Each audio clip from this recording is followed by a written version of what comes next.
Yo, what's up guys? Jonathan from Go Teach and Travel here, and today we're going to talk about how you can prepare for the VIPKID teaching demo. We're going to talk about lighting, we're going to talk about the backdrop, we're going to talk about props, so that you can be on your way to Go Teach and Travel. Check it out.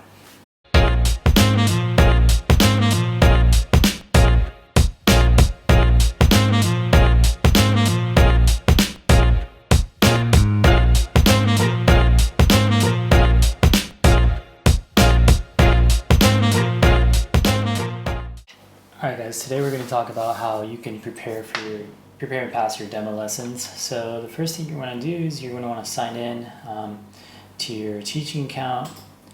And when you come, there's a new option that has to do with a new way to record your demo lesson. So basically you can just scan your QR code and download the VIPKID app, and you can record your lesson from your phone or from your iPad if you want to. Again, it's pretty similar to the record your demo lesson here from the teacher portal on your computer. Or you can schedule a live demo lesson, which is what I still recommend you do. Again, remember, you can come in here and schedule whatever time is most convenient for you. And if you choose to record a lesson, you can do it from here, from the laptop, or again, you can download the app on your iPhone or iPad or tablet or whatever it is that you use. So up next, we want to go to the download section. I've already done that. So this is what you're going to get. These are the resources. So it's a little bit about us. It goes into how successful VIPKID is. And these are what the slides are: me, myself, and I. Who am I? So this is the reward slide, and in the interactive version, the students can actually, kick the soccer ball with using their mouse or the touchscreen on their tablet or phones. You have the target vocabulary of sad and the target sentence, he is sad. So you have, a sad child and a happy child. So it gives you tips here. So student practices the word sad, and the teacher may ask the student who is sad, and assists in circling the correct picture and answering the correct sentence. Again, she is sad, and you have some phonics blending, and goodbye. So some reminders for the mock class or the demo class is to prepare multiple props. Make sure your environment and your class background is nice. I'll go into that again a little bit later in this video. Make sure your audio, video, and internet speed are high quality. I'll go into that, and the balanced lighting as well. Don't forget to have fun. So those are essentially the basic things that you're going to need. Here's that pop-up again. But what you do want to do is you're going to want to enter the practice room. What it says here is that you can no longer support the classroom from the web browser. So to enter the classroom, you're going to have to download the app. So we're going to go ahead and download it. So now that we have it, you're going to go ahead and install it. I've already installed it. So we sign in. Again, the pop-up, it really wants you to go mobile for whatever reason. And so here we go, we're going to enter the practice room. And so you're going to go ahead and load up the PowerPoint presentation, which you've already downloaded, right? And you're going to go ahead and turn on your camera. Hello, what's up guys? You can see me now. Make sure that you turn on your microphone so that, they can hear you. If you decide to do the lesson with the interviewer, which is what I recommend, they're going to be here. If not, then you're just going to be pretending that someone is there. The reasons why I do recommend that you use the interviewer is because, one, you get immediate feedback right away. Two, you can interact with someone. I think it's easier to give a lesson when there's somebody on the other side of the camera personally. And last, it's just you can just kind of show off your skills that you practice for, right? And you don't have to wait for that email, even though it's fast. I think it takes 24 hours for them to get back to you, but still, it's immediate.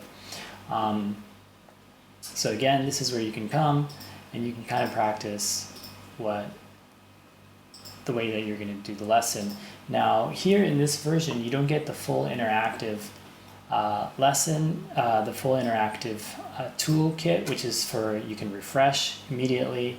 Here it just has this clean option here, right? So I recommend that you come in here and practice. It's a 10-minute lesson, so as you can see, there's about, you know, six teaching slides or so. Me, myself, and I, right? So have fun together, the reward system. You have sad, you have he is sad, she is sad, and you have the phonics blending and goodbye. So essentially that's about 1, 2, 3, 4, 5 teaching slides that you have, and you're gonna have a 10-minute lesson. So the first thing that you want to do when you give your demo lesson is you're just going to want to start off with, right, hello. Oh wait, I forgot my teaching placard, right? So hello, hi, you know, what's your name? You want to go ahead and build rapport with your student, right? So they're going to tell you their name, you know, my name is Shen or whatever. And then you say, oh, you know, nice to meet you. My name is Jonathan. My name is Jonathan. Nice to meet you. And, you know, depending on the interviewer, they might say, nice to meet you too, or they might not. They might try and throw some curveballs at you, so be prepared for that. The next thing you're going to want to do is you're going to want to explain to them the reward system. So this is that when they do a good job, that you're going to reward them with, in this case, that they can shoot the soccer ball, right? So something like, when you do a good job, you can shoot one of the soccer balls into the goal. Yeah! Right? So you want to express just how exciting this reward is for them. And it doesn't have to be too long, you know, maybe 30 seconds or whatever after you've introduced yourself. And then, you know, focus on the target language. So you want to say this target word, and, you know, you want to circle it. So you can be like, sad. And be sure to, you know, put your hand up to your ear. Use TPR. If you haven't watched the TPR video yet, be sure and check it out. But, you know, sad. And make sure that the interviewer is repeating it. And if not, that if you're deciding to go with one of the videos, that you just give enough time as if the student were replying back to you, right? So, sad. Sad. He is sad. He is sad. Good job. High five. Give me 5. Right? So you want to afterwards, you know, reward the student for them doing a good job. You know, show enthusiasm. Show that you're happy that they got it. Maybe use some facial expressions when you're teaching it too as well. So, sad. He is sad. Right? The next one is, he is sad.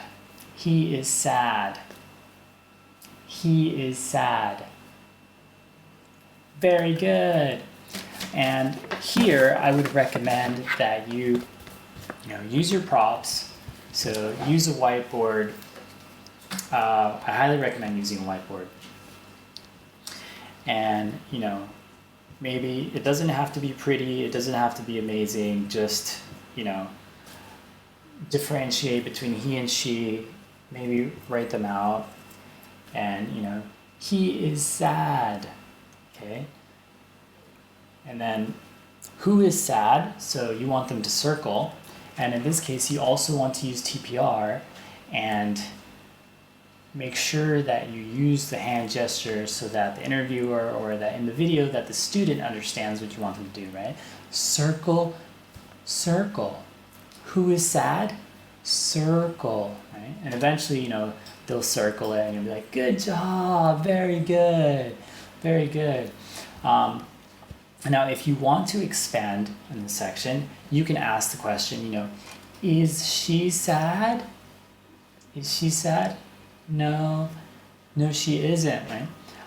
If you don't want to, if you want to just keep it simple and stay on task, that's fine. Just stick with the he is sad, repeat that a few times.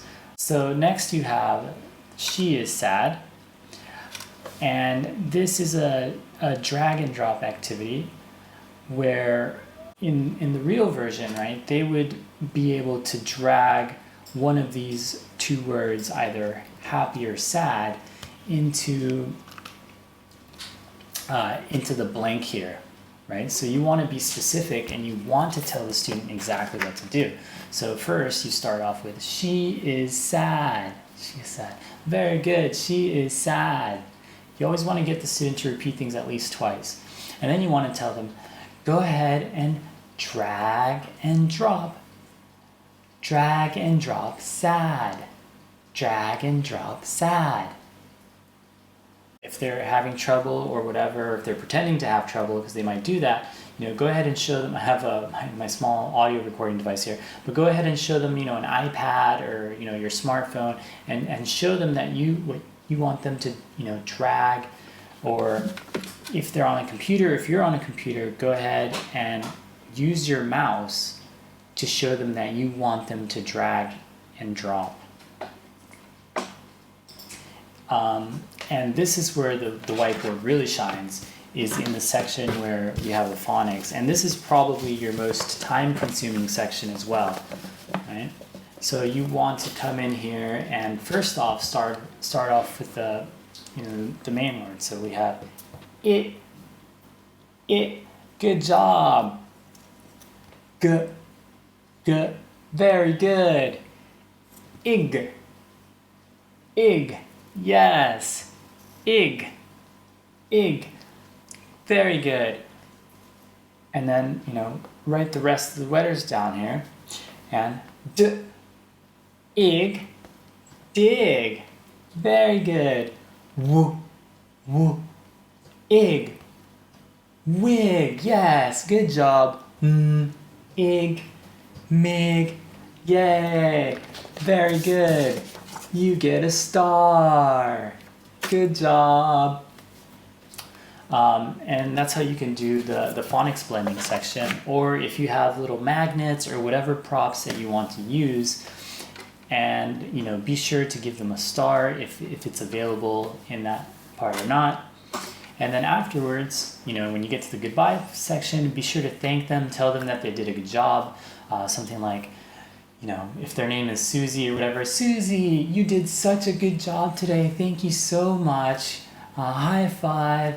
Goodbye. See you next time. Thank you. Bye. And remember to just show as much enthusiasm, as be as happy and have as much fun as you can. You might be a little nervous, but just remember that the goal is to have fun with the student, and that's what you're going to be doing when you're teaching. So try to give the demo lesson in that same way. Just have a good time, and I recommend you go over it at least 2 or 3 times. Practice makes perfect. Exactly what you're going to say, what you're going to do, when you're going to use your props, and so that way you can nail it. So yeah, I'm going to go into talking about the background here in a second, but this is the part about preparation. If you have any questions about this, go ahead and write them in the comment section below, and on to background and lighting and equipment. Alright guys, so now to talk about your classroom setup. Alright, so there are 3 essential things to your classroom, and one of them is lighting. Right? It's important to have really good lighting, and this is the reason why I actually failed my first demo lesson. It wasn't because of my teaching, it was because of my classroom environment. I didn't have one that was conducive to learning. I had horrible lighting, or no lighting really. My background was like my bed, and it wasn't happening. So it's important that you have lighting. I recommend that you get some kind of a LED lamp like this if you're at home, or if you're going to be on the road like me, then I definitely recommend that you get one of these portable LED lights. This one's really great. It's lightweight, it lasts 6 hours, it's really bright, it has 3 settings, and it does the trick, definitely. I'll put a link in the description below. Next is the backdrop, right? It's important that you have something that's friendly towards your students, that it's nice to look at. Like I said, I'm currently traveling. If you're at home, you can, prepare something more permanent, more beautiful, or whatever. But I like to have something that's, it's nice to look at and it's practical, and some of it has like dual purposes.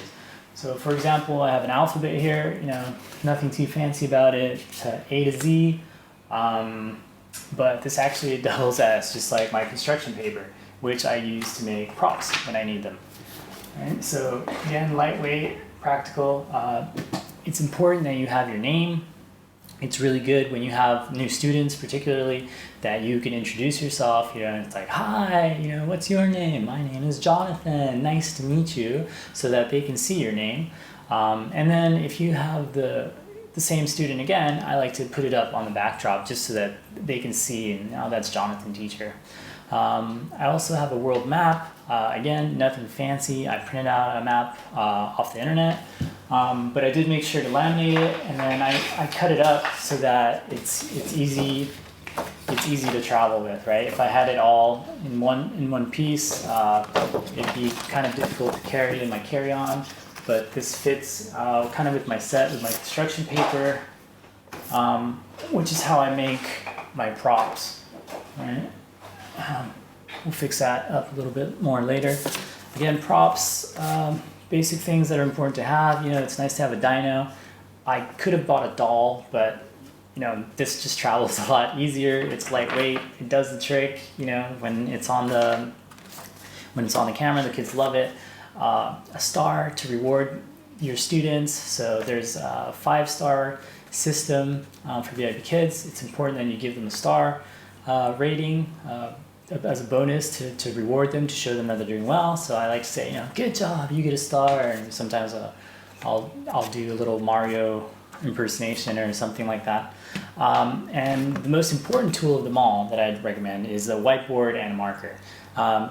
This is invaluable. It's lightweight. It travels well. This one's magnetic, so sometimes, depending on where I am, I can use it.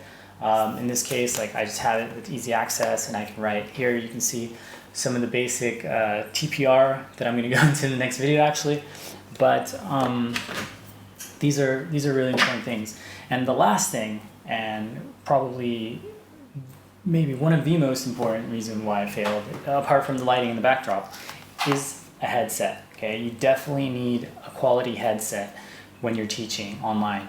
And there are two major reasons. The first one is that it's really important that the student hear you clearly, that there's no echo, no distortion, nothing like that. That's the first reason. The second reason, and that's very important, that you can hear your student properly. And sometimes the students themselves don't have the best connections, and it's really hard to tell whether or not they added that S to their plurals, right? So for example, did the student say he plays or he play? But you have to be able to catch that so that you can correct them adequately. So it's really, really important that you have, a good headset. Again, I'll put some links in the description below. Feel free to check them out.